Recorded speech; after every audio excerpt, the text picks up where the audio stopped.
On this episode of Phinside The NFL, we are going to dive into a little bit of the film from the Dolphins' loss to the Browns.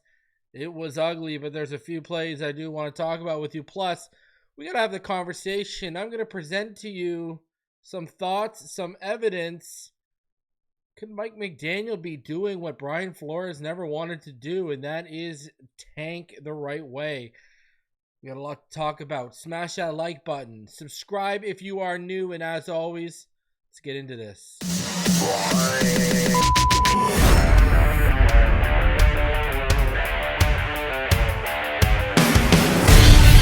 pressure, he's in trouble. Loses the football. Touchdown! Got it! You have got to be kidding me. Jalen Waddle has a Dolphin touchdown. And he will score! Field on the near side, man open, touchdown!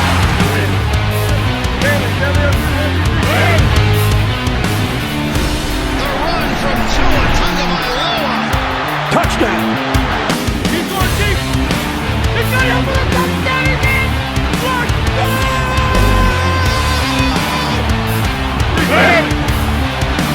Tagovailoa trying to make it a point. Fire to the end zone. Touchdown! Beautiful day to be a Dolphin fan. Let's go!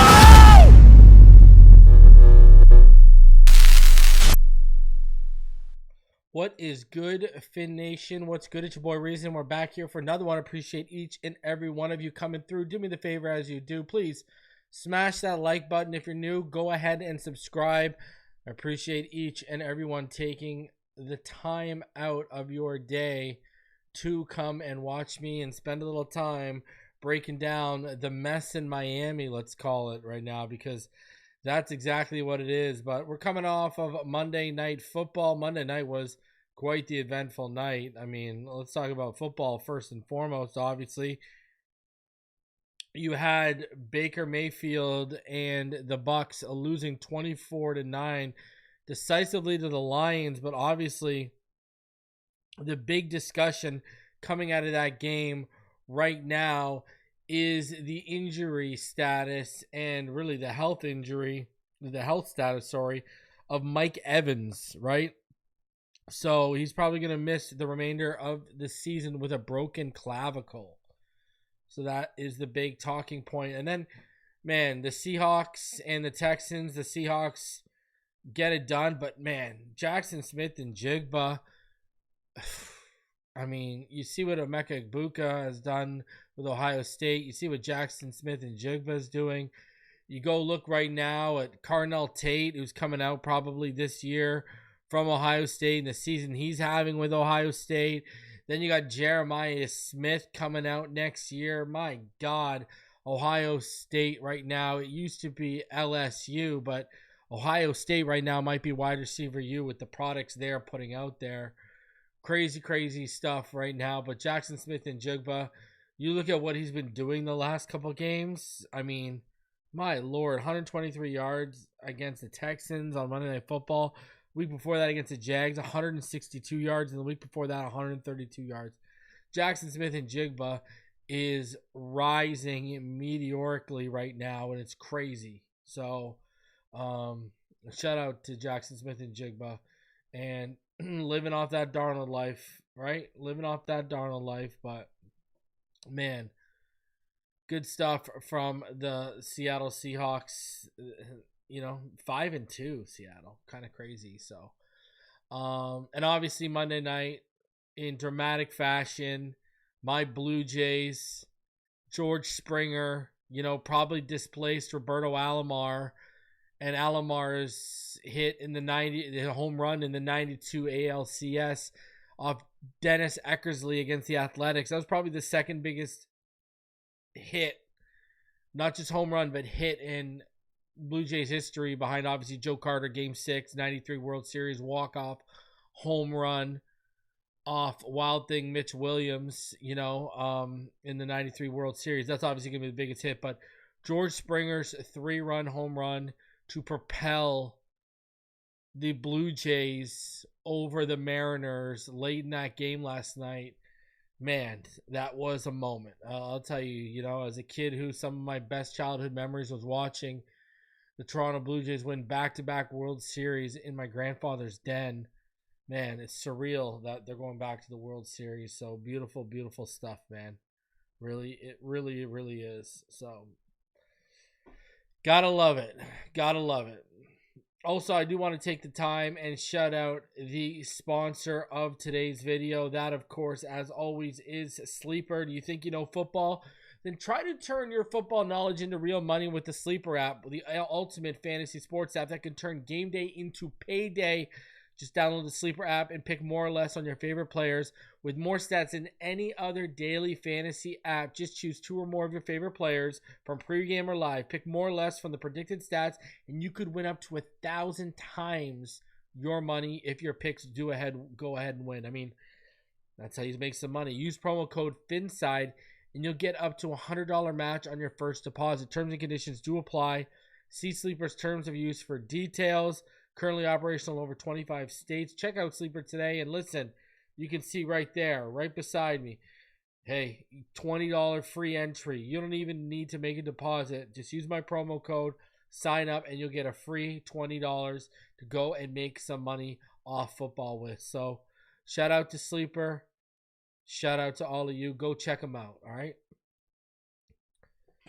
So let's get into some stuff here. Now, I want to pitch this to you. I want to have a real conversation with you about, is the tank quietly on? Is it secretly on in Miami? Is it one of those hush-hush, wink-wink, nod-nod things going on in Miami right now? And I want to, there's a few things we need to talk about here, okay? So the Miami Dolphins season, it's clearly going sideways. It's going off the rails. The Miami Dolphins are now 1-6, and you got to start asking yourself, you know, and I'm going to present the evidence. I'm going to present my thoughts because I really do want to get your guys' opinion on this. Are the Miami Dolphins quietly, are they secretly tanking? And there's a couple reasons why. Let's start with the head coach, all right? You look at the head coach right now. Clearly, there's a divide between him and the quarterback. They're calling each other out through the media. I mean, through these press conferences, they're clearly taking shots at each other. It's evident what's going on right now. Yet, what is happening? Stephen Ross is sitting back. He's being patient. He's letting this thing get to nuclear levels. But back to the whole quarterback to McDaniel dynamic. I mean, I've talked about this. McDaniel can walk into Ross's office and say, listen, you asked me to come in here and rebuild that quarterback. I did that for you. All right? It is done. I got him a Pro Bowl. He led the league in passing. I did that for you. I did what you asked. Now he is broken. Now he can't run my office. He has regressed. And I want someone who can properly run this offense and someone I can build from the ground up. I mean, love him or hate him, he's got a legitimate argument if he wants to say that. That's the fact of the matter with Mike McDaniel right now. All right? Now, what if Ross says to him, okay, well, you want another chance at a quarterback? I want you to do what Brian Flores never did. I want you to tank. Because I'll tell you right now, you look at McDaniel. McDaniel's the type of guy, if it meant winning, he would have met Tom Brady on the yacht. He would have met Brady on the yacht. And I wonder if he said to him, hey, listen, you want your quarterback? You want another shot? You want me to practice some patience? All right. Tank. You go get the Cuban Missile Fernando Mendoza, and you can raise the valuation of my team by $500 million to $1 billion. Mike, we're good. I wonder if that's a conversation that's legitimately been had. I mean, we already know Stephen Ross, he's old, he doesn't like change, and he probably doesn't want any part of another rebuild right now. That's pretty evident. You know, and then when you look at something, I mean, check this out, what Barry Jaxon had to say. He tweeted this out. Listen to this. It has been reiterated to me over and over that Ross is fond of both Greer and McDaniel, though it's impossible to know how much that personal fondness has contributed to their job security. When I've asked a Ross associate why no changes, he cited the owner wanting to give McDaniel and Greer a fair amount of time to turn this around. Yesterday and previous weeks did not qualify in his view as reasons to change from that approach. Who knows what will? Turn what around? This team's 1-6. That makes no sense. This team would have to win 9 out of the next 10 games to even stand a chance at making the playoffs, and the expectation was a playoff win, nothing less. This team might not even win 5 games. But we continue to hear the reports from Jeremy Fowler and Tom Pelissero and everyone, about how Mike McDaniel is game planning and scheming with a limited quarterback who can't take hits. Clearly McDaniel's positioning himself, clearly setting up Tua to be the scapegoat if this all goes, or not all goes, it already is, if this continues to go to hell. So, very interesting to me. I mean, it's an interesting conversation to have. It really is right now. We want Ross to make changes. He's showing the patience of Job. And maybe he sees this as a quick turnover. They have a really good draft. They infuse more talent. And, maybe he's in an agreement because in all of these reports, we see Greer and McDaniel are thought fondly of. They're safe. We don't hear that Tua is thought fondly of or Tua is safe. Maybe Ross is in agreement that we got to move on from Tua and it's not your fault. Maybe that's what he's saying. And he's saying the best way to move on would be for us to tank. Hint, hint, wink, wink, Mike. I think that's a real conversation right now. Because, you watch the film and you look at the talent on that roster and you think to yourself, how can they be this bad? Now, getting the number 1 overall pick sounds nice and dandy until you realize you're entrusting it with Greer and McDaniel, who, no matter what way you slice it, or no matter what McDaniel tries to convince you of, they've been big creators of this mess. They're some of the main people to blame. And at the end of the day, you're not going to give a new GM to Mike McDaniel. Are you going to force a GM to keep Mike McDaniel? And just are you going to give Chris Greer a 4th head coach? That would be ludicrous. But again, Stephen Ross is practicing his patience and he doesn't like change. So who knows what he's thinking?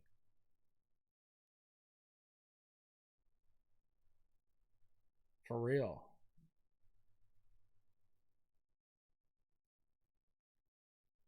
And it doesn't get any better from there when you realize the decisions Stephen Ross is making at the helm in Miami right now. And I'll show you exactly what I mean. Check this out. So with the trade deadline approaching, we're all wondering what's going to go on. Well, look at this. The decision on who to trade or whether to trade anyone will extend beyond the desk of general manager Chris Greer. Drew Rosenhaus, during his weekly Sunday night insider segment on Fox 7, noted that owner Stephen Ross, President Tom Garfinkel, and Ross's son-in-law, experienced sports executive Dan Sillman, will, quote, be very involved in deciding the team's deadline approach at the trade deadline. Among that group, Ross hasn't agreed to an interview this decade, and the Dolphins have not made Garfinkel available to discuss football matters because that's outside of his general responsibilities. So let me get this straight. In the same breath, we say Tom Garfinkel is going to be very involved in deciding the team's trade deadline approach. He's going to be part of that little committee there.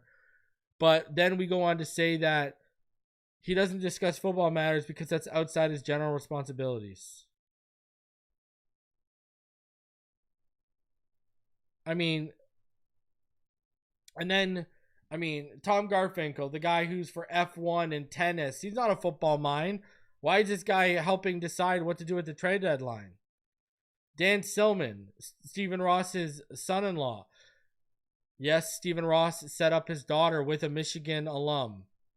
Dan Sillman's from Michigan. Shock. I know you're shocked. I know you're shocked. But on top of that, he's got no experience doing this kind of stuff. He's the CEO of Relevant. Relevant, what they do has nothing to do with football. All right?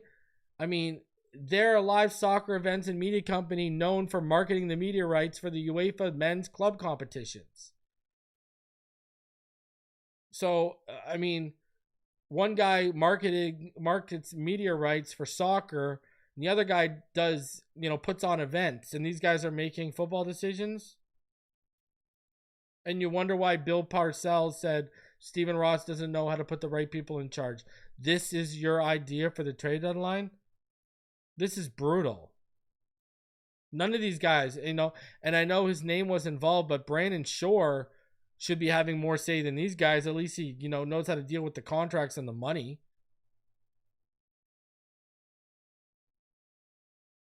And I'm sure he will have some say, but I think it's kind of wild that, a guy who markets media rights for soccer and a guy who does like F1 and tennis events, these guys are trade deadline in the NFL.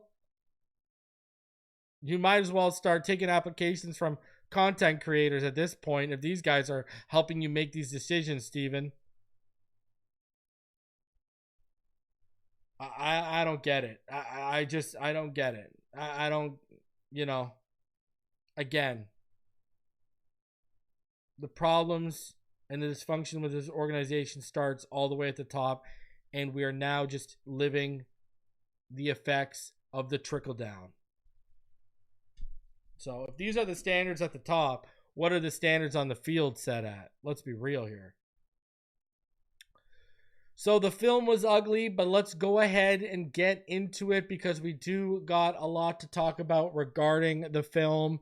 So this is what went down from week 7 between the Dolphins and the Browns. Let's go ahead. Let's get into it.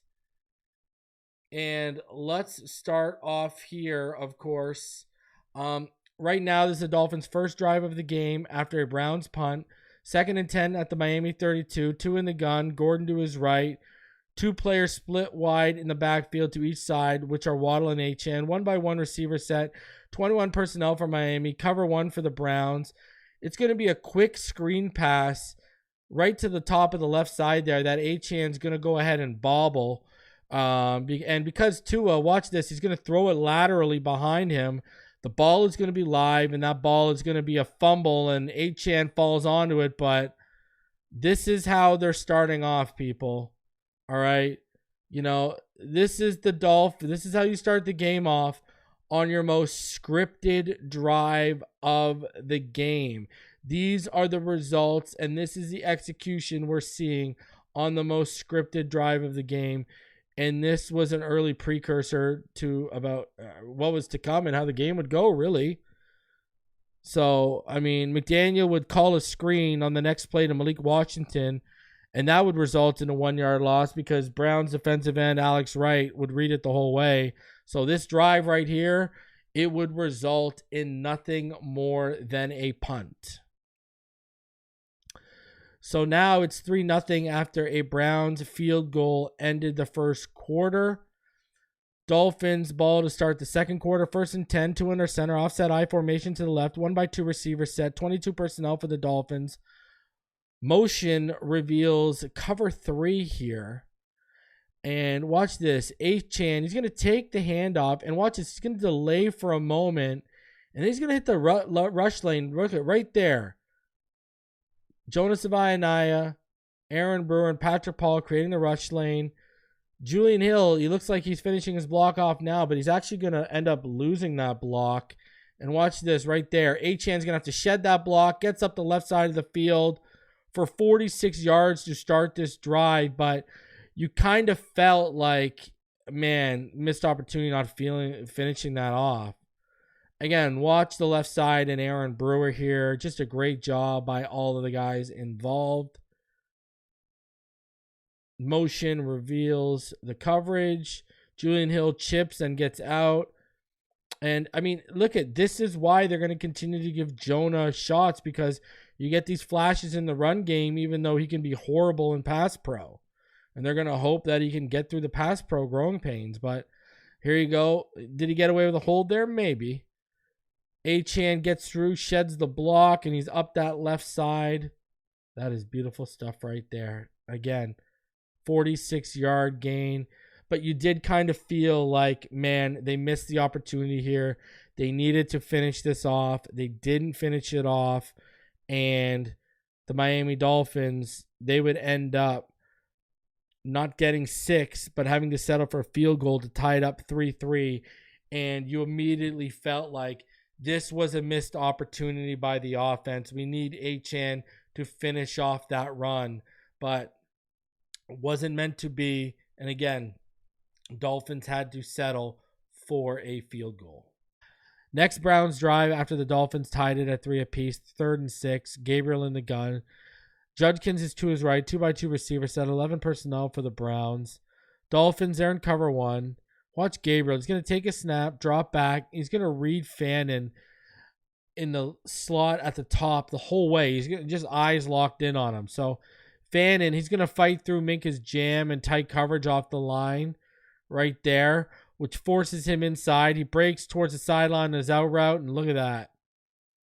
Look at that. Because if you look at it, because he forced Fannin inside, Minka, look at the leverage. Minka won with the leverage, even though Fannin fought through the jam. He wins the leverage battle because, look, he's perfect to undercut that route, but Gabriel actually sails it.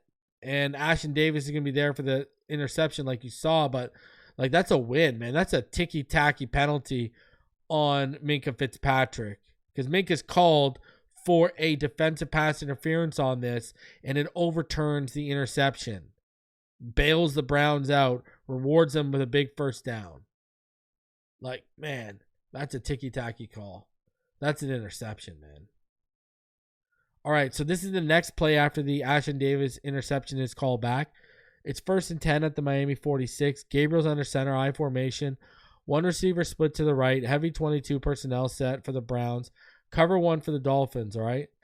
Jordan Phillips, Benito Jones, and Matthew Butler, basically the whole Dolphins interior here, they're going to lose immediately at the point of attack. Watch how they're going to get easily cleared out of the rush lane. Right there. Watch, I'll show you, right? Look at that. Look at that lane. Now, at the top of that, where you see 72, at the top of that little scrum is Dotson, who for some reason, if you watch Dotson here, he totally misreads this play. I don't know. He thinks Judkins is going to like kick it out to the left for some reason, when clearly the rush lane is developing right there. So he takes that false step inside, gets caught behind the mess, and look at, like, where are you going, Dotson? So now Dotson has no angle, misses, and then whiff by Minkah, and Judkins is off for the to the races. Rasul tries to catch up, so does Ethan Bonner. Nope. That's a house call for 6. So 10-3 Browns after this play. And you know what the difference right now is? The Browns finished off their 46-yard run for a touchdown, and Miami didn't. Look at it. Like, where's Dotson going? Like, what are you doing? Give me a break. I'd also like to point out, this is another big run against Miami without Grant on the field. So this is now the ensuing kickoff after the Judkins touchdown. And watch this. D. Eskridge is going to get the ball punched out by Grant Delpit. Comes D with the return, and right there. Ball's out. Browns would have the ball at the Dolphins 46. Browns would make it 17-3 on a Judkins Wildcat touchdown. Like, listen, it's gone from bad to worse for Miami, and somehow they aren't even done embarrassing themselves yet. But look at this, right? Contact right there. Ball's out. So now, Dolphins have the ball after the Browns just made it 17-3. 2nd and 13 after a false start on Waller to start this drive off. A 2-yard completion to Achane, 2 incompletions in a row, but an illegal contact penalty on Harden from the Browns bailed the Dolphins out, only to lose 3 yards on an Achane run immediately following the penalty. So 2 is in the strong right pistol. 2 wide receivers stacked to the right, 21 personnel for Miami, cover 3 for the Browns. And watch this. The snap is low, yes, but Tua totally bobbles it. And it's obviously a screen. This timing, right towards Malik. The timing is thrown off. And because the timing is thrown off, it's over. Because remember, on the screen, the blocking assignments, a lot of guys are trying to get out into space and to the second level. So they're bailing right now, right? They're not holding the point and trying to protect Tua. Right? So the bad snap and the bobble, this all leads to the timing of the play being thrown off. And this is what we get. I saw people trying to chastise the offensive line for this. This is not on the offensive line. So I think you're just lucky it didn't turn into a pick. Tua cowers away from that throw because he didn't want to take the hit from Mason Graham bearing down on him. So Dolphins offense would end up punting 2 plays later. And, that drive went 5 plays for -1 yards. How impressive. So now the Browns have the ball after that disaster of a Dolphins drive we just saw end. Kenneth Grant was one of the best players on the field for Miami this past weekend, so let's give him his shine. You got Gabriel in the gun, running back to his right, 2x1 receiver set, 11 personnel for the Browns, cover 1 for the Dolphins. Grant is going to be lined up as a 3-tech, shading the outside shoulder of the right guard. Watch this. He actually winds up getting under the pads and just moving KT Levinston, the left tackles he ends up engaging with. He just moves him at will towards, right down the line of scrimmage towards the rush lane. Watch this. So it gets under him right there, hooks him, and look at him drive right into that rush lane. And, he disengages when he's near Judkins, shuts this down for a 2-yard loss.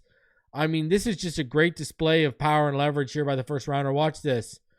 He's shading the right guard, but he engages the right tackle right there. Just drives him down, disengages, and wraps it up and finishes. 2-yard loss. So now this is the next play after Grant's run stop for that loss of 2 yards we just saw. So 2nd and 12. Gabriel under center. Judkins hits the single back. 1x2 receiver set. 11 personnel. Dolphins show cover 3 off the motion to the left, making it a 2x1 look here. Grant is once again lined up as the 3-tech, shading the outside shoulder of the Browns right guard. Grant once again winds up being Leviston's target and assignment. And Leviston, the right tackle, just again, he won't be able to out-leverage Grant. He's going to keep his eyes up, and watch this. He's going to drive him towards Judkins and finish it off. Right there. And you're going to see on this next angle here, Judkins is going to try to go low, but it's right into the waiting arms of Grant for back-to-back run stops. This one, no gain at all. So watch this again. He ends up taking on Leviston, just drives him back, keeps his eyes up, and boom, right there into the rush lane and finishes off. So Gabriel would be sacked on the play following that run stop, and the Browns would punt. So it's the Dolphins' ball after the punt. Still down 17-3 with a chance to gain some momentum heading into the second half. It's 2nd and 6 right here. Tua is in the gun. Achane to his left. 3x1 receiver set. Until Achane, he's going to motion out to the right. He's going to make it a 3x2 empty set right there. It's cover 1 for the Browns. Watch Waddle at the bottom of your screen here. He's going to stab step inside because Tyson Campbell, he's going to open up inside, right, towards the middle of the field. And then what happens is after the stab step inside, Waddle's going to break up the left side on the deep fade route. Tua's going to drop a perfect bucket hole shot, but Tyson Campbell, he recovers, and look at this. Gets his forearm in it. Oh, just breaks it up. And you'll see it better here. If you watch here, Tua's going to drop a perfect throw, but watch Tyson Campbell. He's going to get his forearm in Waddle's chest. Waddle's not going to be able to get his hands on the ball to wrap it and bring it in, and that's what's going to go on. Right? Look at, see where the arm is? Right across the chest. Look at, ball is a dime, but Waddle gets outmanned. So Miami would settle for 3 on that drive, but it would get, because it got sloppy after that missed shot. So 17-6. So Dolphins have the ball to start the second half. First play of the drive, 1st and 10, 2 in the pistol, 2x1 receiver set, 21 personnel for Miami, cover 3 for the Browns. Watch the bottom here. Waddle's going to come straight open on that quick curl, Achane at the bottom of your screen is going to go out into the flats. Waddle's going to come open, but Tua is going to go to the flat. He's going to put the ball way too high for a receiver Achane's size. Achane's going to get hands on it, but bobbles it up right there. It's picked off by Tyson Campbell, who houses it for 6. Game was essentially over here, but Tua wasn't done putting on his worst display of football as a professional player, but ball way too high, man. Like, way too high. So, 24-6 Cleveland. Next Dolphins drive after the Browns pick 6. 3rd and 12 after 2 plays to start this drive accounted for -2 yards. 2 in the gun, Achane to his right. 1 by 2 receiver set. 21 personnel for Miami. Cover 4 for the Browns. Tua has, watch this, Tua's going to have checkdowns underneath because everything downfield is going to be pretty well covered. But he's going to hold on to the ball. And what's going to happen is he's going to drop deep and he's not going to step up. So Paul's going to get widened out, right? And Achane, he's not even going to chip the looper, who's going to be Myles Garrett. Strange is going to be late to get to Garrett. And Tua's going to feel the pressure from Garrett. And he's going to get finished off for the sack right there. So, I mean, you'll see it here. I mean, Achane doesn't even give a chip. Doesn't even give a chip right there. Could give a chip. Doesn't give a chip. Cole Strange notices it. He's late. Nothing. Look at that. Achane whiffs.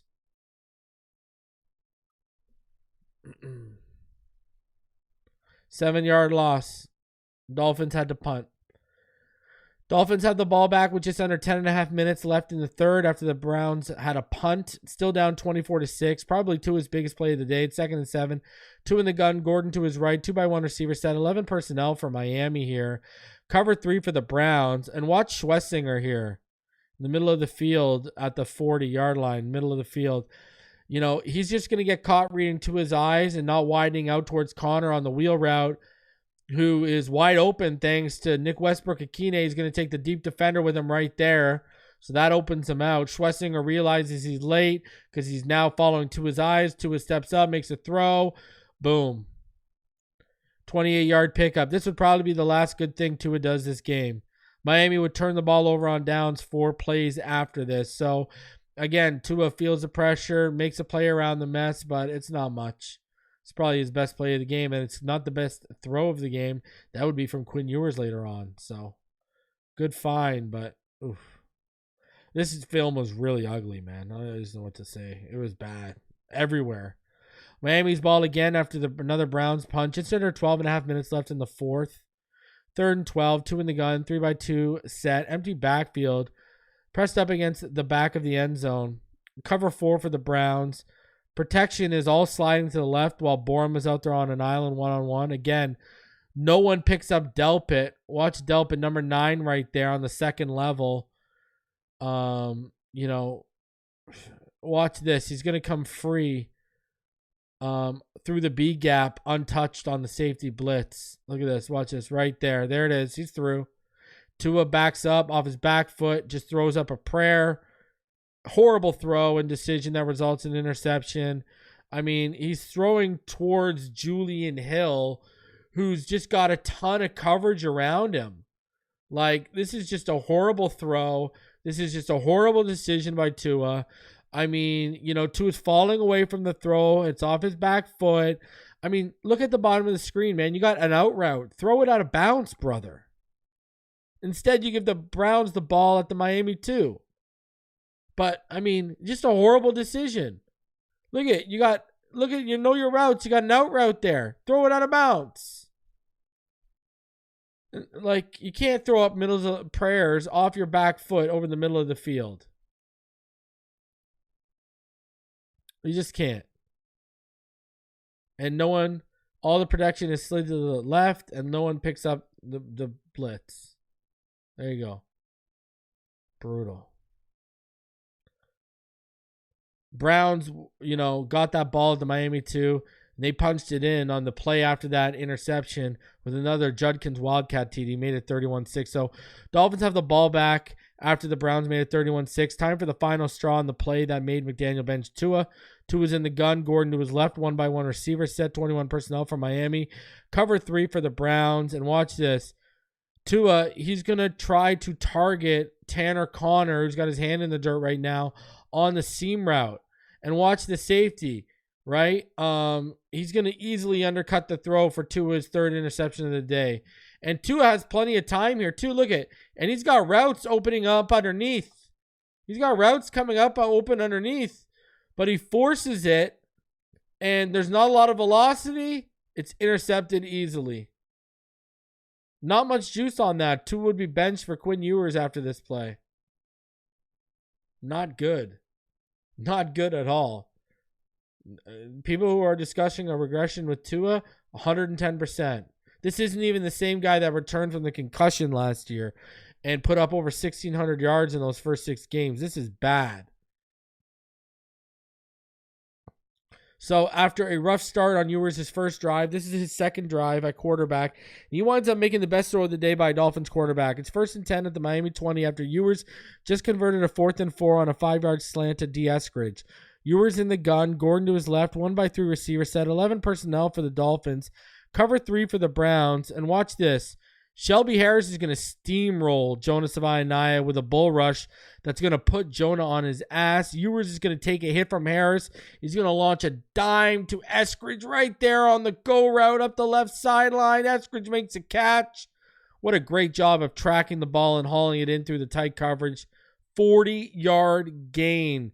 This is great stuff from Quinn Ewers here, but Miami still loses 31-6 in embarrassing fashion to the Cleveland Browns. And watch Jonah just get absolutely manhandled. So you see him do great things in the run game, and then like earlier for that 46-yard Achane run, but then you see things like that in pass pro, and man, it's a rough go right now for the kid. But I'm telling you, the stuff you see in run sets is why they haven't pulled the plug on this yet.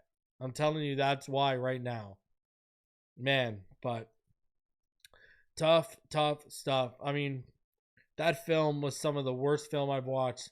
I mean, you know, usually I have troubles trimming it down to under 20. I mean, I had no problem getting to 15. I even stretched it. I could have probably done 12. I mean, it was bad. And it was bad all over. You know, it was not. Let me tell you that. I dreaded having to chop that stuff up. So, but, I mean, you look at the performance, you know, you hear the narratives in the media about, well, if fans stop coming to games and if players look like they're out. And I'm going to tell you this. If you go and you watch the All-22, I don't know how you come away from that thinking everyone's still bought in the vision and what they want to do in Miami, because there are a lot of people who don't care, and it looks like the quarterback don't even care. And if you don't care, if you're checked out, you got to go. And that goes for anyone in that locker room, because it is embarrassing. It's one thing to lose and get blown out by the Colts, because look at the team they turned into. But you just got blown out by another 1-5 team. I had Daniel Oyefusi up here for the preview, and he literally said he thought it'd be a close game because neither one of these teams were good enough to blow the other out. And look at what happened. Guys, smash that like button. Subscribe if you are new. I'm going to see you on Wednesday with Richmond and ball game. Thursday, I'll be back with Neil. And we're going to do it all again this week for more Dolphins football. So I'll see you on the next one. Fins up all day, every day. Have a fantastic rest of your day, evening, night, morning, wherever you are, whatever time of the day it is. You have a great day. Talk to you later.